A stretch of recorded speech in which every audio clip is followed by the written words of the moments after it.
വിശുദ്ധ യോഹന്നാൻ എഴുതിയ 1-ാം ലേഖനം 1-ാം അധ്യായം. ആദിമുതൽ ഉണ്ടായിരുന്നതും ഞങ്ങൾ കേട്ടതും സ്വന്തം കണ്ണുകൾ കൊണ്ട് കണ്ടതും സൂക്ഷിച്ചു വീക്ഷിച്ചതും കൈകൾ കൊണ്ട് സ്പർശിച്ചതുമായ ജീവൻ്റെ വചനത്തെപ്പറ്റി ഞങ്ങൾ അറിയിക്കുന്നു. ജീവൻ വെളിപ്പെടുത്തപ്പെട്ടു, ഞങ്ങൾ അത് കണ്ടു, അതിന് സാക്ഷ്യം നൽകുകയും ചെയ്യുന്നു. പിതാവിനോടുകൂടെ ആയിരുന്നതും ഞങ്ങൾക്ക് വെളിപ്പെടുത്തപ്പെട്ടതുമായ നിത്യജീവൻ ഞങ്ങൾ നിങ്ങളോട് പ്രഘോഷിക്കുന്നു. ഞങ്ങൾ കാണുകയും കേൾക്കുകയും ചെയ്തത് നിങ്ങളെയും ഞങ്ങൾ അറിയിക്കുന്നു. ഞങ്ങളുമായി നിങ്ങൾക്കും കൂട്ടായ്മ ഉണ്ടാകേണ്ടതിനാണ് ഞങ്ങൾ ഇത് പ്രഘോഷിക്കുന്നത്. ഞങ്ങളുടെ കൂട്ടായ്മയാകട്ടെ പിതാവിനോടും അവിടുത്തെ പുത്രനായ യേശുക്രിസ്തുവിനോടുമാണ്. ഞങ്ങൾ ഇവ എഴുതുന്നത് ഞങ്ങളുടെ സന്തോഷം പൂർണ്ണമാകാനാണ്. ഇതാണ് ഞങ്ങൾ അവനിൽ നിന്ന് കേൾക്കുകയും നിങ്ങളോട് പ്രഖ്യാപിക്കുകയും ചെയ്യുന്ന സന്ദേശം. ദൈവം പ്രകാശമാണ്, അവനിൽ തെല്ലും അന്ധകാരമില്ല. അവിടുത്തോട് കൂട്ടായ്മയുണ്ടെന്ന് പറയുകയും അതേസമയം അന്ധകാരത്തിൽ നടക്കുകയും ചെയ്താൽ നാം വ്യാജം പറയുന്നവരാകും, സത്യം പ്രവർത്തിക്കുന്നുമില്ല. അവിടുന്ന് പ്രകാശത്തിലായിരിക്കുന്ന പോലെ നാമും പ്രകാശത്തിൽ സഞ്ചരിക്കുന്നെങ്കിൽ നമുക്ക് പരസ്പരം കൂട്ടായ്മയുണ്ടാകും. അവിടുത്തെ പുത്രനായ യേശുവിൻ്റെ രക്തം എല്ലാ പാപങ്ങളിലും നിന്ന് നമ്മെ ശുദ്ധീകരിക്കുന്നു. നമുക്ക് പാപമില്ലെന്ന് നാം പറഞ്ഞാൽ അത് ആത്മവഞ്ചനയാകും, അപ്പോൾ നമ്മിൽ സത്യമില്ലെന്ന് വരും.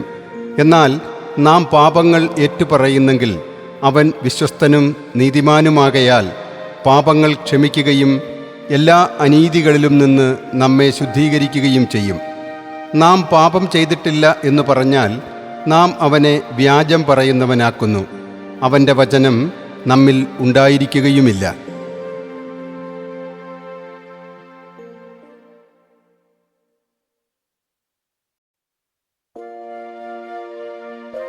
വിശുദ്ധ യോഹന്നാൻ എഴുതിയ 1-ാം ലേഖനം 2-ാം അധ്യായം. എൻ്റെ കുഞ്ഞുമക്കളെ, നിങ്ങൾ പാപം ചെയ്യാതിരിക്കേണ്ടതിനാണ് ഞാൻ ഇവ നിങ്ങൾക്കെഴുതുന്നത്. എന്നാൽ ആരെങ്കിലും പാപം ചെയ്യാനിടയായാൽ തന്നെ പിതാവിൻ്റെ സന്നിധിയിൽ നമുക്കൊരു മധ്യസ്ഥനുണ്ട്, നീതിമാനായ യേശുക്രിസ്തു. അവൻ നമ്മുടെ പാപങ്ങൾക്ക് പരിഹാര ബലിയാണ്. നമ്മുടെ മാത്രമല്ല, ലോകം മുഴുവൻ്റെയും പാപങ്ങൾക്ക്. നാം അവൻ്റെ കൽപ്പനകൾ പാലിച്ചാൽ അതിൽ നിന്ന് നാം അവനെ അറിയുന്നു എന്ന് തീർച്ചയാക്കാം. ഞാൻ അവനെ അറിയുന്നു എന്ന് പറയുകയും അവൻ്റെ കൽപ്പനകൾ പാലിക്കാതിരിക്കുകയും ചെയ്യുന്നവൻ കള്ളം പറയുന്നു, അവനിൽ സത്യമില്ല. എന്നാൽ അവൻ്റെ വചനം പാലിക്കുന്നവനിൽ സത്യമായും ദൈവസ്നേഹം പൂർണ്ണത പ്രാപിച്ചിരിക്കുന്നു. നാം അവനിൽ ആയിരിക്കുമെന്ന് ഇതിൽ നിന്ന് നാം അറിയുന്നു. അവനിൽ വസിക്കുന്നു എന്ന് പറയുന്നവൻ അവൻ നടന്ന പോലെ നടക്കേണ്ടിയിരിക്കുന്നു.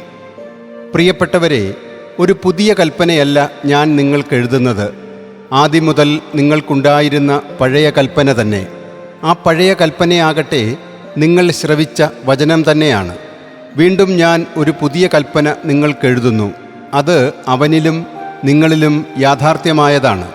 എന്തുകൊണ്ടെന്നാൽ അന്ധകാരം അസ്തമിച്ചുകൊണ്ടിരിക്കുന്നു, സത്യമായ വെളിച്ചം പ്രകാശിച്ചു കഴിഞ്ഞിരിക്കുന്നു. താൻ പ്രകാശത്തിലാണെന്ന് പറയുകയും അതേസമയം തൻ്റെ സഹോദരനെ ദ്വേഷിക്കുകയും ചെയ്യുന്നവൻ ഇപ്പോഴും അന്ധകാരത്തിലാണ്. സഹോദരനെ സ്നേഹിക്കുന്നവൻ പ്രകാശത്തിൽ വസിക്കുന്നു, അവനിൽ ഇടർച്ച ഉണ്ടാകുന്നില്ല. എന്നാൽ തൻ്റെ സഹോദരനെ വെറുക്കുന്നവൻ ഇരുട്ടിലാണ്, അവൻ ഇരുട്ടിൽ നടക്കുന്നു. ഇരുട്ട് അവൻ്റെ കണ്ണുകൾ അന്ധമാക്കിയതിനാൽ എവിടേക്കാണ് പോകുന്നതെന്ന് അവൻ അറിയുന്നില്ല. കുഞ്ഞുമക്കളെ, ഞാൻ നിങ്ങൾക്കെഴുതുന്നു, അവൻ്റെ നാമത്തെ പ്രതി നിങ്ങളുടെ പാപങ്ങൾ ക്ഷമിക്കപ്പെട്ടിരിക്കുന്നു. പിതാക്കന്മാരെ, ഞാൻ നിങ്ങൾക്കെഴുതുന്നു, ആദ്യം മുതലുള്ളവനെ നിങ്ങൾ അറിയുന്നു. യുവാക്കന്മാരെ, ഞാൻ നിങ്ങൾക്കെഴുതുന്നു, ദുഷ്ടനെ നിങ്ങൾ ജയിച്ചിരിക്കുന്നു. കുഞ്ഞുങ്ങളെ, ഞാൻ നിങ്ങൾക്കെഴുതുന്നു, പിതാവിനെ നിങ്ങൾ അറിയുന്നു. പിതാക്കന്മാരെ, ഞാൻ നിങ്ങൾക്കെഴുതുന്നു, ആദ്യം മുതലുള്ളവനെ നിങ്ങൾ അറിയുന്നു. യുവാക്കന്മാരെ, ഞാൻ നിങ്ങൾക്കെഴുതുന്നു, നിങ്ങൾ ശക്തന്മാരാണ്. ദൈവത്തിൻ്റെ വചനം നിങ്ങളിൽ വസിക്കുന്നു, നിങ്ങൾ ദുഷ്ടനെ ജയിക്കുകയും ചെയ്തിരിക്കുന്നു. ലോകത്തെയോ ലോകത്തിലുള്ള വസ്തുക്കളെയോ നിങ്ങൾ സ്നേഹിക്കരുത്. ആരെങ്കിലും ലോകത്തെ സ്നേഹിച്ചാൽ പിതാവിൻ്റെ സ്നേഹം അവനിൽ ഉണ്ടായിരിക്കുകയില്ല. എന്തെന്നാൽ ജഡത്തിൻ്റെ ദുരാശ, കണ്ണുകളുടെ ദുരാശ, ജീവിതത്തിൻ്റെ അഹന്ത, ഇങ്ങനെ ലോകത്തിലുള്ളതൊന്നും പിതാവിൻ്റേതല്ല, പ്രത്യുത ലോകത്തിൻ്റേതാണ്. ലോകവും അതിനോടുള്ള മോഹവും കടന്നു പോകുന്നു. ദൈവഹിതം അനുവർത്തിക്കുന്നവനാകട്ടെ എന്നേക്കും നിലനിൽക്കുന്നു. കുഞ്ഞുങ്ങളെ, ഇത് അവസാന മണിക്കൂറാണ്. എതിർ ക്രിസ്തു വരുന്നു എന്ന് നിങ്ങൾ കേട്ടിട്ടുണ്ടല്ലോ. ഇപ്പോൾ തന്നെ അനേകം എതിർ ക്രിസ്തുമാർ പ്രത്യക്ഷപ്പെട്ടിട്ടുണ്ട്. ഇത് അവസാന മണിക്കൂറാണെന്ന് അതിൽ നിന്ന് നമുക്കറിയാം. അവർ നമ്മുടെ കൂട്ടത്തിൽ നിന്നാണ് പുറത്തു പോയത്.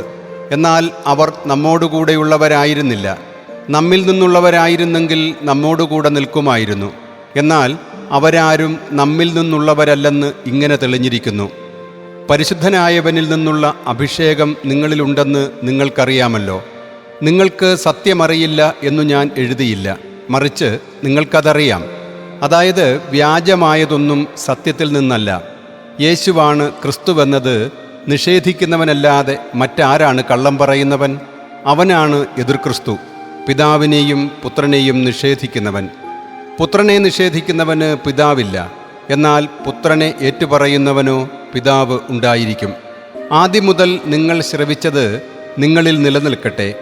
ആദ്യം മുതലേ കേട്ടത് നിങ്ങളിൽ നിലനിൽക്കുമെങ്കിൽ നിങ്ങൾ പുത്രനിലും പിതാവിലും നിലനിൽക്കും. അവൻ നമുക്ക് നൽകിയിരിക്കുന്ന വാഗ്ദാനം ഇതാണ്, നിത്യജീവൻ. നിങ്ങളെ വഴിതെറ്റിക്കുന്നവരെക്കുറിച്ചാണ് ഇത് ഞാൻ നിങ്ങൾക്ക് എഴുതുന്നത്. ക്രിസ്തുവിൽ നിന്ന് നിങ്ങൾ സ്വീകരിച്ച അഭിഷേകം നിങ്ങളിൽ നിലനിൽക്കുന്നു. അതിനാൽ മറ്റാരും നിങ്ങളെ പഠിപ്പിക്കേണ്ടതില്ല. അവൻ്റെ അഭിഷേകം എല്ലാ കാര്യങ്ങളെയും കുറിച്ച് നിങ്ങളെ പഠിപ്പിക്കും. അത് സത്യമാണ്, വ്യാജമല്ല. അവൻ നിങ്ങളെ പഠിപ്പിച്ചതനുസരിച്ച് നിങ്ങൾ അവനിൽ വസിക്കുവിൻ. കുഞ്ഞുമക്കളെ, അവൻ പ്രത്യക്ഷനാകുമ്പോൾ നമുക്ക് ആത്മധൈര്യമുണ്ടായിരിക്കാനും അവൻ്റെ മുമ്പിൽ ലജ്ജിക്കാതിരിക്കാനും വേണ്ടി അവനിൽ വസിക്കുവിൻ. അവൻ നീതിമാനാണെന്ന് നിങ്ങൾക്കറിയാമെങ്കിൽ നീതി പ്രവർത്തിക്കുന്ന ആരും അവനിൽ നിന്ന് ജനിച്ചവനാണെന്ന് നിങ്ങൾക്ക് തീർച്ചയാക്കാം.